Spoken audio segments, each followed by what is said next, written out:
এই আমার যুবক ভাইয়েরা, যুবতী বোনেরা, যাদের মা বাবা জিন্দা আছে, ভালো করে শুনে নাও। আল্লাহ বলছেন যে তুমি যদি তোমার মা বাবাকে একসাথে কিংবা কোনো একজনকে বৃদ্ধা অবস্থায় পেয়ে যাও, তুমি মনে করবে আল্লাহ পাক তোমাকে সুযোগ দিয়েছেন। তো আমি আল্লাহ তোমাকে 5টা কর্মসূচি দিচ্ছি। 1 নাম্বার হলো ফালা তাকুল্লাহুমা উফ।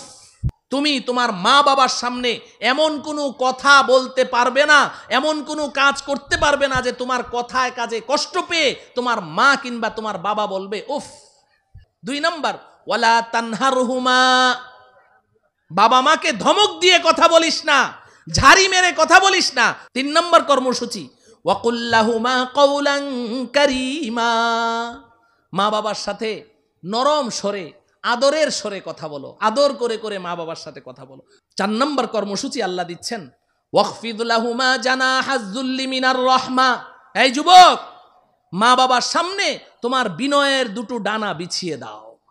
এবার আমি আল্লাহ তোমাকে 5ম আরেকটা কর্মসূচি দিচ্ছি ওয়াকুর রব্বিরহামহুমা কামা রব্বায়ানি সগীরা।